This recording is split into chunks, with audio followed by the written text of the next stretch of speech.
Lepo pozdravljeni. Miljiva je milost umrljivega človeka, za katero se pehamo bolj, kakor za milostjo Boga. Tako je o človeški nezaupljivi naravi pisal že Shakespeare v drami Richard III. Mi smo obiskali skupnost, ki verjame in zaupa v Božjo milost. Božja beseda je življenje in zdravje, poudarjajo v Krščanskem centru v Ljubljani. Od 15. do 19. marca bo pri njih potekala šola ozdravljenja za vse, ki so pripravljeni sprejeti svoje ozdravljenje in pri tem pomagati tudi drugim. Posneli smo pogovore z ljudmi, ki jim je Božja beseda povrnila zdravje in jim spremenila življenje. Tudi vaša lastna izkušnja z Bogom, s poznanjem Jezusa je, kot pravite, izkušnja ozdravljenja. Ja, res, ja. Moj dedek je umrl s tumorjem na glavi 1. marca. Jaz sem se rodil 1. marca in cel življenje sem imel glavobole. In to je ena bolezen, ki me je spremljala, dokler nisem Jezusa sprejel, ko sem bil star 20 let. In se spomnim očeta, kako je stal zraven posle, ko sem jo celo razgrizel od bolečin. In mi ni mogel pomagati. Dobil sem tablete, ampak noben mi ni mogel rešiti glavobolov, ampak to je avtomatično odpadalo od mene. Se pravi, so prekletstva, ki avtomatično odpadejo od tebe, čim predaš življenje Jezusu. Recimo določene kronične bolezni, kronični bronhiti sem premagal tako, da sem sprejel to, da sem v ranah Jezusov zdravljen in sem to izpovedoval, živel, slavil Gospoda, da je On moj zdravnik, sem to premagal. Ena hujših stvari, ki se mi je zgodila, se mi je disk izmaknil iz križa od spodaj. In po slikanju je zdravnik rekel, da moram na operacijo in da nikoli več ne bom normalno hodil. In sem odbil to operacijo in sem poslušal citate o zdravljenju, ki smo jih posneli. To je 1 ura citatov iz Biblije o zdravljenju. In sem 3 dni poslušal besedo in zdravnik je bil jezen name in rekel, da bom sigurno na vozičku, če ne grem tako na operacijo. No, jaz sem po 3 dnevih sem prišel k sebi, sem premagal ta strah, bolečine in vse. In sem šel doma zjutraj tako, kot da sem zdrav. Čeprav mi je izredno bolelo vse, solze so mi tekle v avtu, ko sem šel iz Vranskega v Maribor. Ampak ko sem se vračal nazaj v 2 popoldne, sem totalno zdrav stopil ven iz avta. Sprav, manifestacijo ozdravljenja sprejmeš, ker je že plačano, jo po veri sprejmeš. Poslušaš Božjo besedo, včasih rabiš več dni. Zato imamo cilj imeti šole ozdravljenja po 5 dni, da ljudje poslušajo Božjo besedo, pričevanja drugih. In vse to ti dvigne vero, da lahko sprejmeš to, kar je Bog že milostno podaril vsakmu človeku.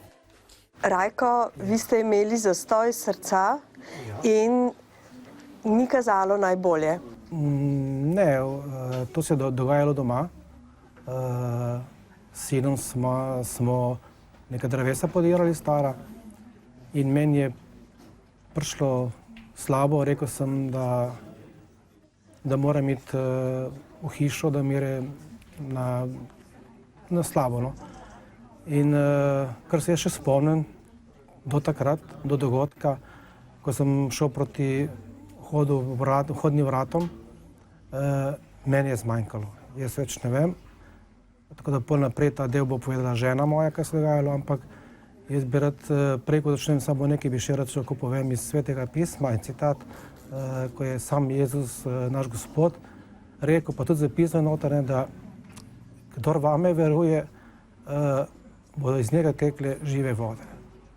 In potem, ko so mene v posredovanju po 6 minutah nekje približno, in kot vsak ve, v tem času možgani niso prekrvavljeni in to je velik problem, kako nastane s tem tukaj.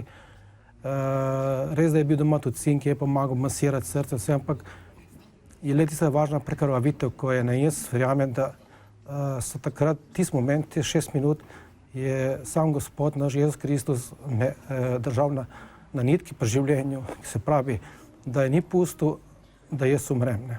In pol pa v Ljubljani, ko smo me gor peljali, tam gor se nič ne spomnim, tisti čas 4 dnevov. Tako da pol za nazaj, ko sem prišel spet v našo bolnico lokalno, na intenzivno nego, in pol k sebi, čez par dni, in k svoji zdravnici, ves ta čas, ne sem jaz se Gospodu in ga prosil, molil in tudi so tudi drugi za me molili, to jaz vem, ker tudi so prišli k meni v bolnico, v sobo. Tudi posoten naš pastor Klemen je prišel, pa naš pastor, tako da so molili za ozdravljenje. In jaz sem verjel, ker kot piše, če verjameš, boš odrešen. Potem, ko so njega odpeljali v Ljubljano, ko je bil tam v komi, ko sem hodila na obisk k njemu, mi je zdravnica rekla, veste, tudi če se bo zbudil, vprašanje, kaj bo z njim, ker je bil le toliko časa brez kisika, njegovi možgani, vprašanje, ali bo hodil, ali verjetno ne bo znal govoriti, pozabil bo vse. Ampak jaz sem rekla, ne, jaz verujem, da bo z njim vse v redu. No in potem po 4 dneh, ko se je zbudil iz kome, me je zdravnica poklicala in je rekla, veste, vaš mož, z vašim možem je vse v redu. On mi je povedal vašo številko mobitela. Sem rekla, slava Gospodu. Jaz nisem vedela, kaj bi drugo rekla, ampak sem rekla, slava Gospodu. Jaz sem vedela, da se bo tako zgodilo, ker je on tako obljubil. In resnično, če verjamemo, če zaupamo v Gospoda, je to da in amen. Slava mu. Zakonca Dežman sta se dolgo soočala s težavami z zanositvijo. Gospa je imela veliko zdravstvenih težav, zato zdravniki niso imeli spodbudnih napovedi zanjo. Ko sva zvedela za 2 operacije, seveda smo začeli goreče moliti v veri in povedali drugim ljudem, da so tudi pomagali moliti in Bog je nemudoma odgovoril. Na kliničnem centru so nam dali 1 mesec časa do operacije in s testom za nosečnost sva ugotovila, da je zanosila in zdravniki so to potrdili. In prideva na klinični center in na uro, ko smo bili z mene, sploh nobenega ni bilo. In nisva srečala nobenega zdravnika in nikoli več nisva šla nazaj. V Kranju so rekli, polipa ni več in nosečnost je potekala normalno in porod tudi normalno. In so dobila tega zlatega fanta. In tako, kot smo molili, tako zgleda. Ona je molila, kako ne izgleda. Evo, kaj smo premolili. V srcu sem rekla, ne bom prišla nazaj tukaj spet operacijo. Ne? Sem rekla, moj Bog me bo ozdravil. Ne? To je 1 teden potem. Ne? Se sem molila pa slavila. Ne? Se sem rekla, Bog, hočem tvoje, kaj tvoja volja se zgodi. Ne? Ne tako, kot zdravniki so govorijo. Pa potem pa, ko se sem takrat molila, pa mi je dal vizijo enega dečka, ki je igral klavir. Pa on mi je rekel, to je tvoj sin. Od veselega sem jokala. Sem rekla, Bog, hvala ti, ker ti si, ki ti obljubil, če nekdo verjame, je vse mogočni.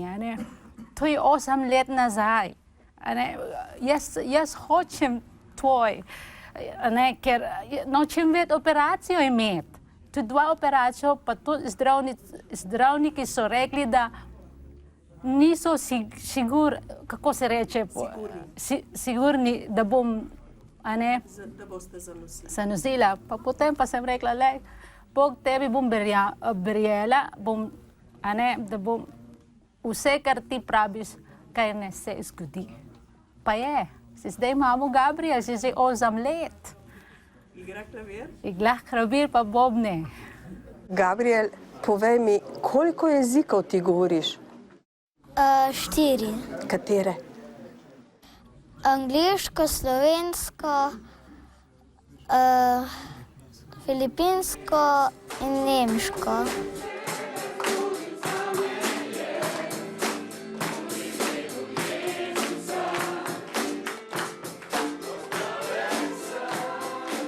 Moja izkušnja je zelo velika, ko sem Jezusa sprejel. Predtem sem bil invalid 3. kategorije, 28 let nazaj mi je vlak nogo odrezal. V celjski bolnišnici so tudi priznali napako, da so mi kolen narobe naredili. Skozi so mi devali opornico, brez opornice, stalne virgle, da ne morem hoditi. Ko sem spoznal Jezusa, še mi je prek Boga ozdravitev taka naredila, da ne nosim opornice več, čist nič. Zdravo hodim, po domače povedan, čist pripogibam se, po domače povedan, kako hočem lahko. Delam kot varnostnik, letam za, kako ono reče, oni ko kradejo, ne. Pa zelo sem zdrav, pred 3 leti me je možganska kap, nič se mi ne pozna. V komi sem bil, ko so mi na želodcu popokale, so tudi zdravniki bolj tako govorili, ne, da ne bom preživel. Jaz sem zdrav kot buba. Pred 5 leti so me pa operirali kolk desni in ker je pač praksa takšna, da ne morejo tudi zdravniki narediti obe noge enake po tej operaciji, ker je bila pač operacija malo težje narave. Sem jaz po rehabilitaciji šepala, ne? In naš pastor Klemen meni pravi, ja pa Justina, kaj je zdaj s tabo, nisi ti zdrava, če si prišla z bolnice. Sem pa rekla, ja, ne vem, šepam, ker pač je noga krajša, ne? In grem pač doktor Demšarju in mi pač pove, da je noga krajša in da bo takšna ostala, ne? Jaz pa zelo rada plešem in mi je bilo to zelo tak težko, ne? In pravi meni pastor je rekel, a verjameš ti dosti v Boga? Sem rekla, jaz verjamem, da je Jezus vse naše grehe odnesel na križ, da je vse naše nadloge odnesel tja, da nam bo pomagal, da nam stoji ob strani. Je rekel, pa prid pa malo bližje, ne? In pravi, daj takle obe noge, ne? In jaz, ko je pastor molil nad mojo nogo, je moja noga vidno rastla. Mislim, to smo videli vsi. To nisem videla sam jaz, ampak vsi. Jaz danes hodim normalno, plešem, hodim hribe, ampak samo Jezus. Jezus je tisti, ki je nam dal vse, ker ga je njegov oče žrtvoval za naše pregrehe in z njim je vse mogoče. Tu ni stvari, ki bi bile nemogoče. Ni, samo verjeti je treba. God is a good God, and He loves to heal us, whether it's something small or something big. The first time where there was a bigger healing, I was a teenager, and I was playing baseball. And I'm not an extremely good player, but I hit the ball really well. And I was running to base, and as I was watching the ball, I twisted my ankle and fell really bad on my ankle. And it was about 3 times larger than it should be.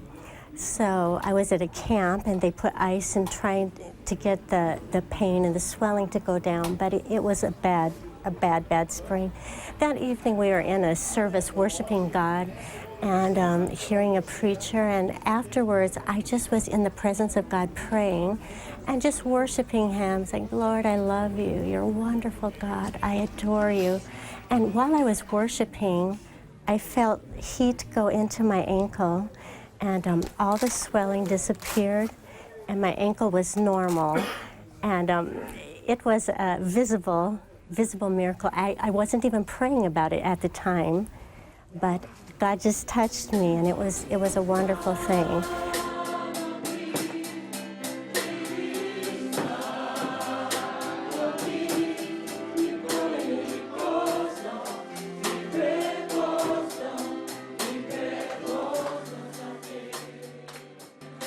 Klemen, ko govorimo o krščanskem centru v Ljubljani, ne govorimo samo o slavljenih srečanjih, pač pa tudi, tako kot pravite sami, o pravih čudežih, o ozdravljenju, o ozdravitvah. Tako je, ja. V krščanskih centrih, kjerkoli na svetu in v Sloveniji se človek najde, ima ponujeno možnost, da se moli za njega, da je ozdravljen. Ker ozdravljenje je del odrešitve, del evangelija, enako kot so nam grehi odpuščeni, smo tudi ozdravljeni telesno. In ne glede na to, kakšne tegobe nastajajo, kot pravite sami, vedno lahko prosimo za pomoč, je pa potrebno izpolniti nekaj pogojev, kot je recimo vera in namera. Ja, brez vere je nemogoče ugajati Bogu in kdor se bliža Bogu, mora verjeti, da Bog je in da bo nagradil tistega, ki se mu bliža. Se pravi, mi moramo verjeti, da bomo sprejeli zdravljenje. Potem se nam lahko zgodi.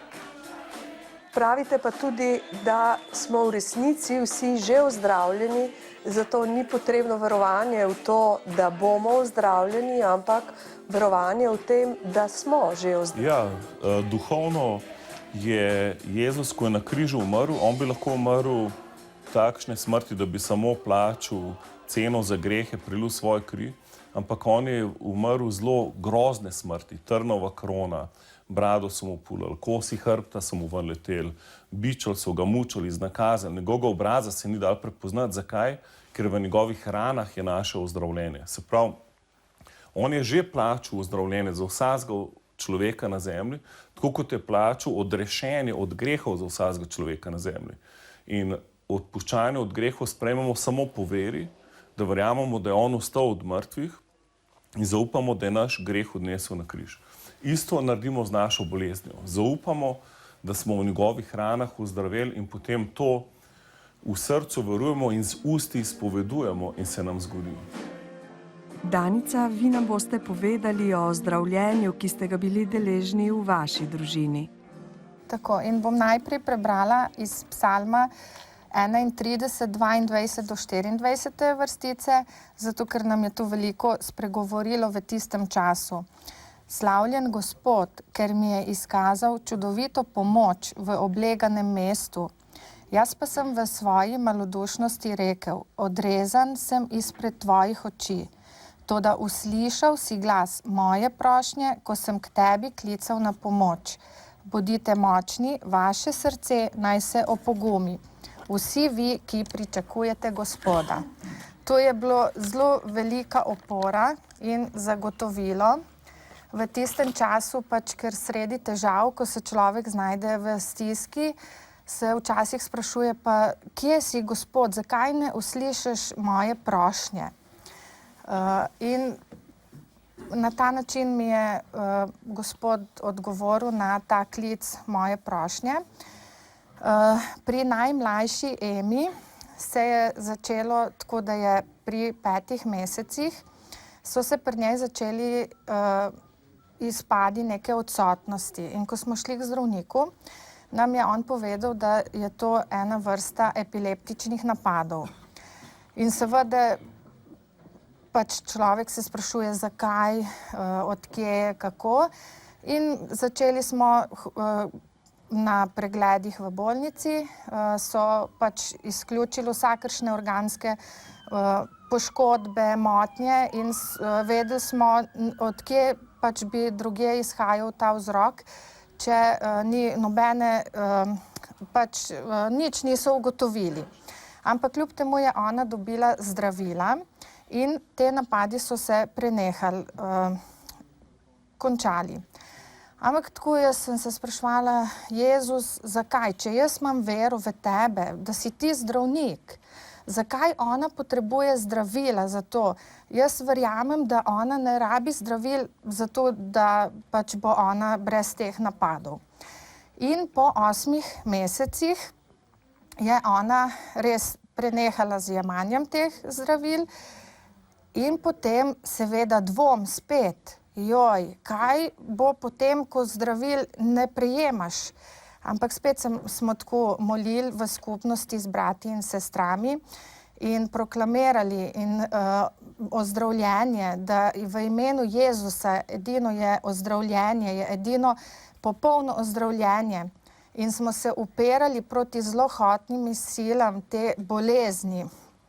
In ona, ko je nehala zdravila jemati, se je po nekaj dneh, kot da so se simptomi ponavljali.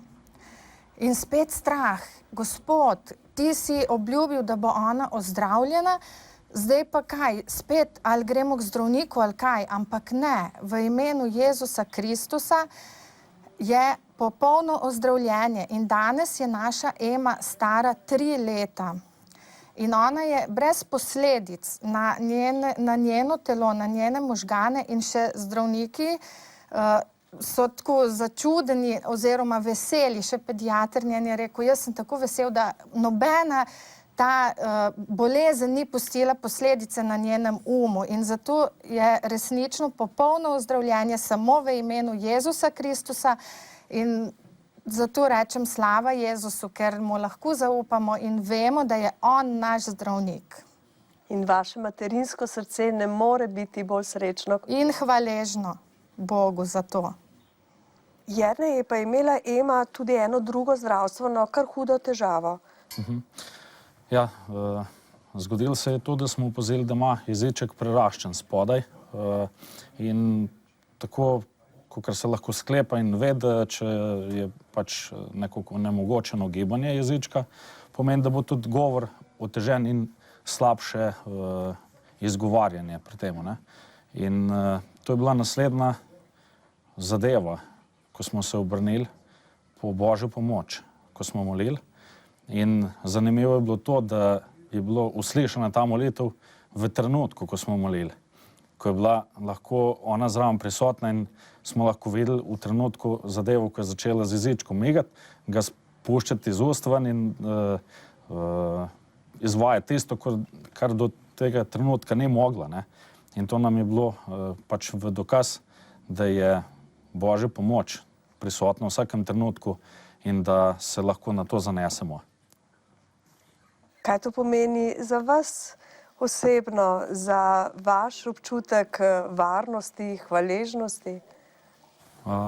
To je tisto, po čemer človek hrepeni, na kar bi se lahko zanesel in da ve, da je tisto, kadar prosi, kadar je v stiski, kadar konec koncev ne ve, kje je izhod resnično pri Bogu, da se lahko opre na to, kar je zagotovilo, da je v molitvi in v prošnji k Bogu, k Jezusu tudi rešitev, da je on naš zdravnik, da se k njemu zatečemo po pomoč takrat, kadar to potrebujemo in da smo mu konec koncev tudi hvaležni takrat, kadar to prejmemo in vemo, od kje smo prejeli.